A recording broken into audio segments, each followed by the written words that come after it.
नमस्कार, जय हिंद, वंदे मातरम।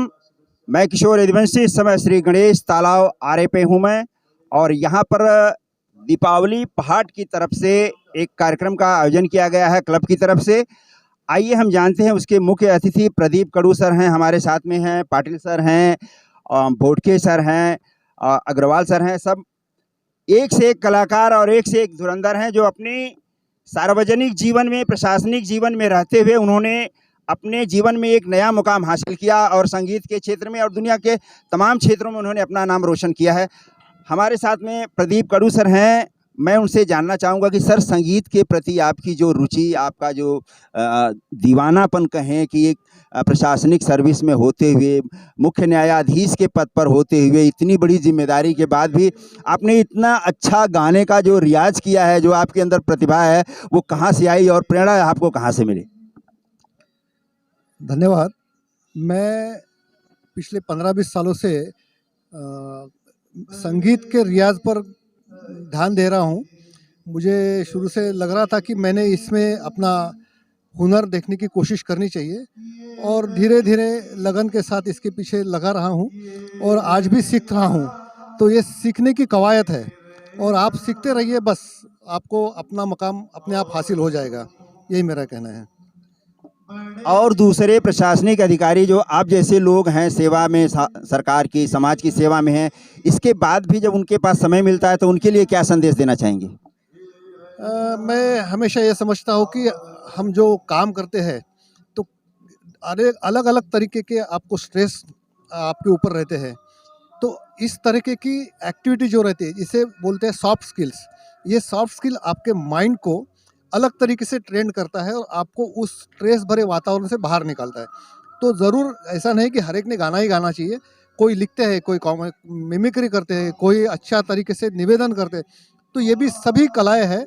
उसने अपने आप को उसमें तलाशना चाहिए, और अपना एक कुछ ना कुछ छोटा-सा समय उस चीज़ के लिए देना चाहिए, जिसकी वजह से वो सॉफ्ट स्किल उसमें डेवलप होगा, और ये स्ट्रेस का लेवल कम होगा, और उसकी और उसके इर्द-गिर्द जो भी लोग हैं, उनकी ज़िंदगी में खुशहाली आएगी। यही मैं कहना चाहता हूँ। जी सर। पाटिल सर, आप क्या कहना चाहेंगे? आपका भी एक गाने का शौक है, कहाँ से और किस तरह से आपको इसकी प्रेरणा मिली, ज़रा थोड़ा-सा बताइए? संगीत में बहुत शक्ति है। म्यूजिक एक थेरेपी है। इससे बहुत अच्छी बहुत सारी बीमारियां खत्म हो जाती है। तो मैं चाहता हूं हर एक को एक संगीत के साथ हमेशा जुड़ना चाहिए। भले वो गाए नहीं, लेकिन सुनेंगे तो भी उसमें बहुत शक्ति है संगीत में। तो हर एक को मैं चाहता हूं कि संगीत सुने, गुनगुनाए। कितनी भी थकान हो, पूरे दिन भर की थकान पूरे 1-2 गीत गाने से ही खत्म हो जाती है, या सुनने से खत्म हो जाती है। तो हर एक को एक संगीत से जुड़ा होना चाहिए। सर, बुटके सर, जैसा कि आपके मित्र हैं और आपके बैचमेट रह चुके हैं सर लोग, इनके बारे में शुरू से आप जानते हैं, और आप लोगों ने सर्विस का इतना लंबा पीरियड साथ में बिताया है। कैसा लगता है इनसे मिल कर के आपको, और इतने दिनों का अनुभव कैसा रहा है आपका? श्री गणेश तालाब वॉकिंग क्लब, ये जो मैं शुरू किया तब से मेरे जो बैचमेट है, स्पेशली संजय और प्रदीप, इनका हमेशा सपोर्ट रहा है। और ये सब प्रोग्राम, यहाँ जो क्लब के मेंबर्स है, ये इतने कॉमन पब्लिक है कि वो कभी ऐसा प्रोग्राम कभी उन्होंने देखा नहीं है। मिडिल क्लास और एकदम लोअर क्लास के लोग हैं कि जो नाके पे जाके काम करते हैं वगैरह ऐसा। तो उनके जीवन में आनंद देने के लिए बस ये मेरे दोस्त लोग मेरे सहायता करते हैं। कभी फ़ोन करने के बाद आते हैं और लोगों का एंटरटेनमेंट करते हैं, और इसी वजह से इतने अच्छे प्रोग्राम यहाँ होते हैं। धन्यवाद सर, धन्यवाद। तो ये थे सर के कुछ मेहमान।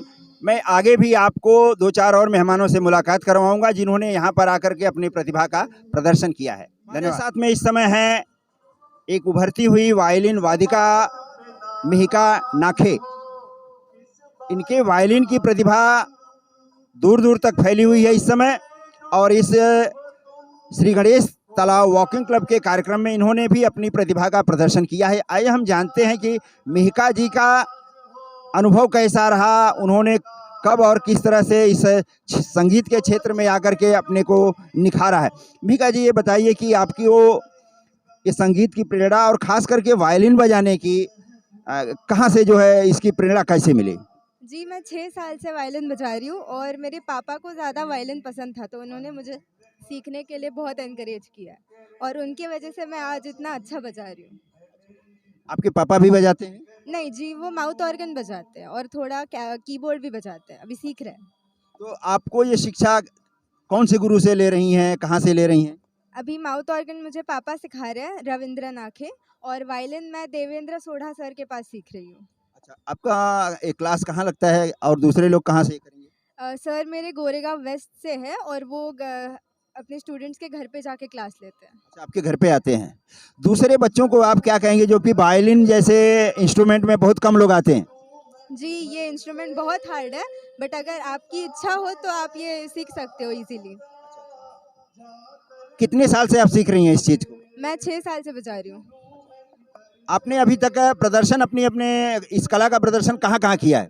अभी तक मेरे पापा जिस ग्रुप में है जो वर्ल्ड वाइड जाना जाता है, माउथ ऑर्गेनिस्ट्स ऑफ मुंबई, वहाँ पे बजाया है बहुत बार। चलिए, एडी न्यूज़ की तरफ से आपको ढेर सारी बधाई। थी ये थे मिहिका नाखे जी और बहुत ही कम उम्र में इन्होंने बहुत अच्छी शोहरत हासिल की है और संगीत के क्षेत्र में आज भी वो सीख रही हैं और तमाम विधाओं में सीख रही हैं। ऐसे कोई सिर्फ वायलिन नहीं है, माउथ ऑर्गन और दूसरी चीज़ भी वो सीख रही हैं। तो आगे भी इनकी प्रतिभा का इस्तेमाल जो है समाज को, देश को देखने को मिलेगा।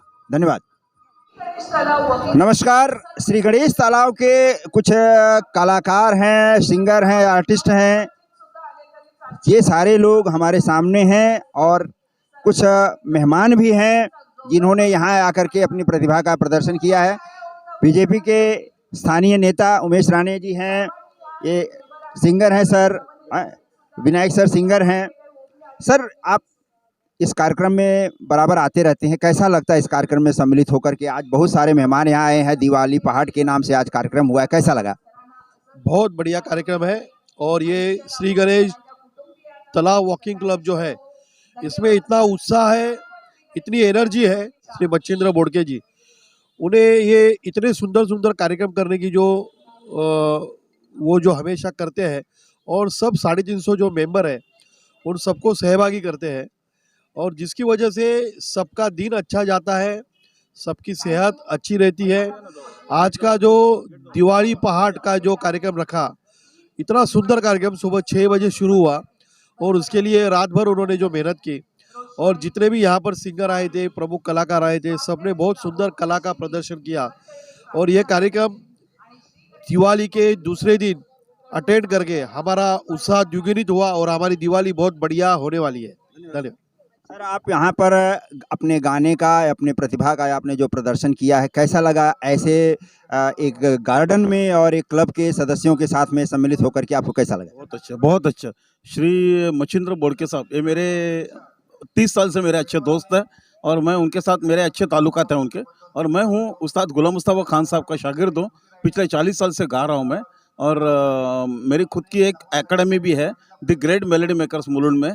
उसमें कम से कम 150 से ऊपर मेरे सिंगर्स वहाँ पर कार्यरत हैं। मैं उनको सिखाता हूँ क्लासिकल कैसा होना चाहिए। आजकल के ज़माने में माहौल चल रहा है, पूरा रैप का चल रहा है, लेकिन उसके जो मेहंदी हसन साहब ने या तो मदन मोहन साहब, शंकर जयकिशन साहब, इनके जो गाने हैं, जो गोल्ड गाने हैं, उन तक कैसे पहुँचाया जाए, उसकी पूरी कोशिश मैं करता हूँ और मैं पूरा आनंद लेता हूँ। उनको सिखाने में पूरा आनंद मिलता हूँ और ये मैं ज़िंदगी भर में करता रहूँगा।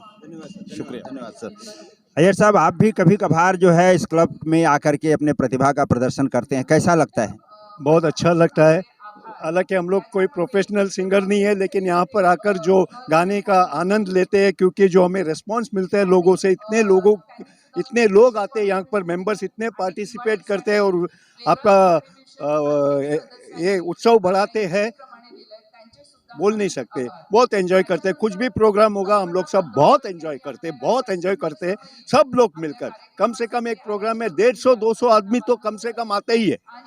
सर, आपको कैसा लगता है यहाँ पर आकर के? आप रेगुलर आते रहते हैं, अपने काम धंधे से समय निकाल करके जब यहाँ आते हैं तो कैसा महसूस होता है? देखिए, सबसे पहले तो मैं बुडके सर का धन्यवाद करूँगा, जो इनिशिएटिव उन्होंने लिया है, जहाँ हर वर्ग, हर कद का आदमी यहाँ आता है। और आप जैसे देख सकते हो कि ये जो है, ये ऐसी जगह थी जहाँ पे आना भी दुश्वार था लोगों का।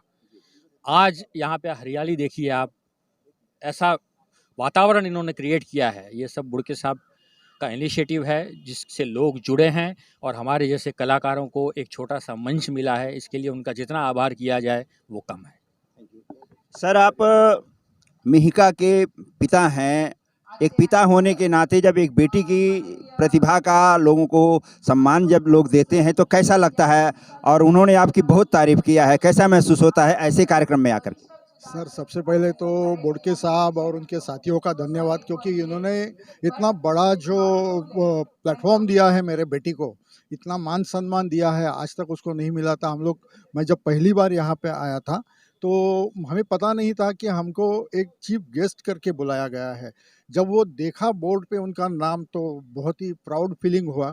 और ये सब बोडके साहब और उनके साथियों की मेहरबानी, या मेहरबानी तो नहीं कहूँगा, लेकिन बस उनके वजह से ये हुआ है। तो सबसे पहले तो उनका धन्यवाद। और दूसरी बात रही तो मिहिका को मतलब ये प्लेटफॉर्म मिलना, एक तो ठीक है वो मेहनत तो कर रही है, लेकिन मुझे बहुत एज अ फादर मुझे बहुत उसका अच्छा लगता है, अभिमान होता है कि मेरी बेटी को इतना बड़ा प्लेटफॉर्म मिला। और यहाँ पे आके तो ये मेरा दूसरा टाइम है कि मैं यहाँ पे आ रहा हूँ, लेकिन बहुत अपने घर जैसा लग रहा है। बोडके साहब का जो बात करने का तरीका, उनको हमें बुलाने का तरीका इतना दिल से होता है कि उनको ना दो बोलने का सवाल ही नहीं आता है। तो हम लोग तो वेट करते हैं कि सुबह कब हो जाए और हम यहाँ कब पहुँचे। बहुत ही बढ़िया प्रोग्राम उन्होंने अरेंज किया है। Thank you everyone from this club and Bodke साहब। शेखर जी, आप बताइए, आप भी पहली बार आए हैं, कैसा लगता है ऐसे कार्यक्रम में सम्मिलित होकर? ये श्री गणेश तालाब वॉकिंग क्लब का मैं बहुत आभारी हूँ कि उन्होंने मुझे यहाँ पे गाने का मौका दिया। और मैं श्री विनायक पेडामकर सर का भी बहुत आभारी हूँ कि उन्होंने उनके साथ में मुझे यहाँ पे गाने के लिए बुलाया। तो मैं गणेश तालाब वॉकिंग क्लब को आगे भी बहुत सारी शुभकामनाएं देता हूँ कि वो ऐसे ही अच्छे प्रोग्राम करे। और बहुत बहुत धन्यवाद। सुरेश जी, आप एक सामाजिक कार्यकर्ता हैं और आप भी एक क्लब इसी तरह का पवई क्लब जो चलाते हैं, तो कैसा लगता है इसमें दोनों में? यहाँ आने के बाद क्या फील होता है, वहाँ आने के बाद क्या फील होता है? आप थोड़ा सा अपने कम शब्दों में बताइए। देखिए जी, हमें तो बहुत अच्छा फील होता है। हम लोग भी चलाते हैं, हमारा आमची मुंबई हलचल ग्रुप और हेल्पिंग हैंड फॉर ह्यूमनिटी वहाँ पे, और यहाँ पे कुछ मुझे बहुत अच्छा लग रहा है कि हम लोग का ये जो क्लब है वो अपना गणेश तालाब वॉकिंग क्लब बहुत अच्छा काम करते हैं। बोडके साहब काफ़ी लोगों को इन्होंने जोड़ के रखा है। ये इनकी मेहनत को मैं मतलब सलाम करता हूँ। धन्यवाद सर। मैडम, इतनी सारी महिलाओं के बीच में जब आप आती हैं, आप भी एक क्लब की जो है फाउंडर मेंबर हैं। नमस्ते, मैं हेल्पिंग हैंड फॉर ह्यूमनिटी की प्रेसिडेंट हूँ, अनीता सिंह। यहाँ मैं जब आती हूँ तो मुझे लगता है कि ये बहुत अच्छा मैनेज करते हैं, बहुत बढ़िया करते हैं। शायद हमारी पवई में थोड़ी सी कमी महसूस होती है मुझे यहाँ आने के बाद, इतनी लेडीज़ हमारे वहाँ नहीं जुड़ पाते। तो हम कोशिश कर रहे हैं कि सब जुड़ें। और बहुत अच्छा बोडके सर और हमारे सूर्यवंशी जी से जो गुजर गए, उनकी पहचान से हम यहाँ आने लगे और बहुत अच्छा लगता है। ये लोगों ने जो गार्डन बनाया है और बहुत अच्छी बात है। जय महाराष्ट्र, मी मुंबईकर, मी पवईकर। धन्यवाद। मैं आपसे, मैडम, आप भी यहाँ पर सुबह रोज़ मॉर्निंग वॉक को आती हैं बच्चे के साथ में, फैमिली के साथ में। आज ये जो दीपावली पहाड़ एक कार्यक्रम जो आयोजित किया गया है, यहाँ पर बहुत सारे लोग आए हैं दूर, कैसा लगता है? सर, बहुत अच्छा लगता है यहाँ पे, और मैं तो यहाँ की कंटिन्यू मेंबर हूँ और अभी हूँ और रहूँगी। तो यहाँ पे मुझे आके बहुत अच्छा लगा, और यहाँ के जितने मेंबर्स हैं वो सब फैमिली जैसा ही लगते हैं मुझे। इनफैक्ट उनको फैमिली ही कहा जा सकता है, क्योंकि यहाँ पे आने के बाद जो खुशी महसूस होती है वो यहीं पे मिलेगी और कहीं। आप कितने बजे आई हैं और कितने अभी जा रही हैं? तो इस बीच में घर का काम और दूसरे काम जो है डिस्टर्ब होते होंगे, तो घर पे जाने के बाद आपको हर चीज़ को एडजस्ट करना होता होगा, मैनेज करना होता होगा, तो कुछ अलग नहीं फील होता है? नो सर, हम सब कुछ मैनेज करके फिर यहाँ पे आते हैं, क्योंकि फैमिली भी है और ये क्लब भी है, तो दोनों को एडजस्टमेंट करके ही चलना पड़ता है। तो मैं मॉर्निंग कुछ 5:45 को आई थी और अभी जा रही हूँ। भाई, सुबह सुबह एकदम 5:30 बजे, 5:45 बजे जब आपका परिवार यहाँ आता है, साथ में लेके आते हैं, खास करके बच्चों को जब साथ में लेकर के आते हैं, तो कैसा लगता है? यहाँ आके बहुत खुशी महसूस होती है। ऐसा लग रहा है कि अभी न्यू जनरेशन हम लोग बस अब एक चाह रहे हैं कि अपना जो आगे वाला फ्यूचर आने वाला है वो भी अपनी संस्कृति को आगे ध्यान में रख के आगे चलना चाहिए। ऐसा कि नहीं आगे चल के अभी आज के नई जनरेशन जो आ रहे हैं उसका अलग अलग पीढ़ी, तो हम लोग क्या करते हैं कि सीनियर से यहाँ मिलते हैं, बड़े हम लोग को बहुत जगह हम लोग को भी बहुत सारी चीज़ें सीखने को मिलती है सर। तो हम चाह रहे हैं कि अब इनका हम लोग को तो यहाँ पे 2 साल से कंटिन्यू आ रहे हैं, तो एक बोड़के साहब के योगदान से हम लोग भी आज कुछ नया सीखने को मिल रहा है। यहाँ पे बड़े सीनियर्स एंड सिटीजन से हम लोग को भी बहुत सारे ज्ञान सीखने को मिलते हैं। तो मैं तहे दिल से सब मेंबर्स एंड बोड़के साहब को धन्यवाद देना चाहता हूँ एंड चाहता हूँ कि जैसे नए यंग मेंबर्स भी और ज्वाइन हो ताकि वो अपने फैमिली को और नए गाइडेंस की तरफ से आगे बढ़ा सकें। Thank you very much sir. धन्यवाद। तो ये थे हमारे श्री गणेश तालाब वॉकिंग क्लब के कुछ मेहमान, कुछ सदस्य जिनसे हमने अभी अभी बात किया है। मेरा ये वीडियो आपको अच्छा लगता है तो इसे लाइक, शेयर और सब्सक्राइब ज़रूर करिएगा। आपकी भी कोई अगर समस्या है, प्रॉब्लम है तो मेरे नीचे दिए हुए नंबर पर मुझसे संपर्क करिए। मैं उस समस्या को, उस बात को हर उस टेबल तक पहुंचाने की कोशिश करूंगा जहां पर उसे होना चाहिए। धन्यवाद।